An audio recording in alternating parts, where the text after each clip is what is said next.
सास की खांसी की वजह से बहू की नींद डिस्टर्ब हो रही थी। शोहर के सामने खुद तो सास को बुरा भला कह नहीं सकती थी, लिहाजा बहू ने फौरन अपने चंद माह के बेटे को चुटकी काटी थी, जो रोने लगा था, और फिर अपने बेटे का नाम इस्तेमाल करते हुए अपने शोहर से कहा था, माँ की वजह से छोटा बार बार उठ जाता है। अगर बच्चे की नींद पूरी ना हुई तो शदीद ठंड में बच्चा वैसे ही बीमार पड़ जाएगा। शोहर ने उठकर बीवी के हुक्म की तामील करते हुए माँ को झिड़का था, मगर खांसी झिड़कने से कहाँ रुकती है। और फिर बूढ़ी माँ तो टीबी की मरीजा थी, लिहाजा उसके बेटे ने उठकर उसका बिस्तर सेहन में लगा दिया। बूढ़ी नातवां माँ अपने जवान पुत्र की मजबूत गिरफ्त में घसीटते हुए सेहन में पड़ी टूटी फूटी चारपाई तक आई। बेटे ने धक्का देकर माँ को चारपाई पर फेंका था और जगह जगह से फटा हुआ कंबल लाकर माँ के ऊपर डाल दिया था। सेहन में सख्त सर्दी थी, दिसंबर की यख बस्ता रातें थी, ऊपर से टीबी ने बिगड़कर फेफड़ों तक को ज़ाया कर दिया था।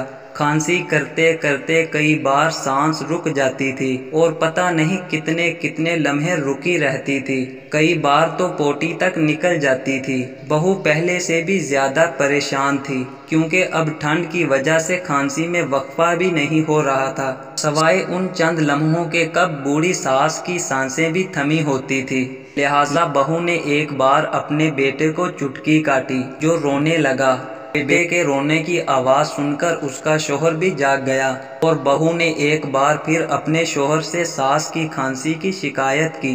अब की बार शोहर उठा और अपनी माँ के सर पर पहुंचा, चारपाई का एक सिरा पकड़कर खींचा और खींचता हुआ सेहन के दूसरे सिरे तक ले गया। माँ बेचारी कहीं रास्ते में ही गिर गई।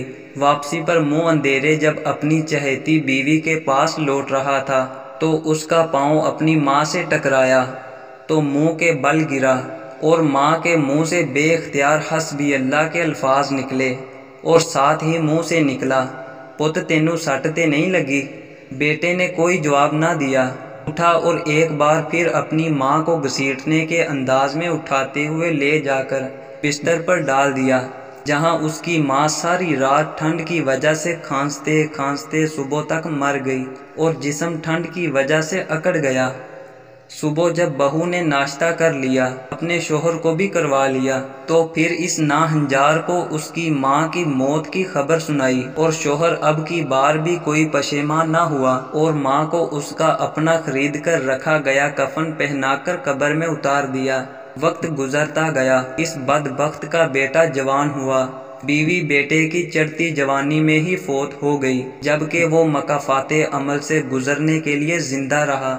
वो बूढ़ा हो चुका था। खांसने की वजह से उसकी चारपाई दिसंबर जनवरी की यख बस्ता रातों में भी सेहन के आखिरी कोने में ऐन उसी मकाम पर होती जहां आखिरी बार उसने घसीट कर अपनी माँ को लटाया। उसके पास ओढ़ने के नाम पर वही माँ वाला कंबल था, अलबत्ता वो मर्द था, चल फिर सकता था, लिहाजा वो दूर दूर के देहातों में जाकर कचरे में से गर्म कपड़े ढूंढ रहा था, जो उसे सर्दी से बचाने के काम आते थे। मगर सर्दी से बच सकता था, अपने अंजाम से नहीं।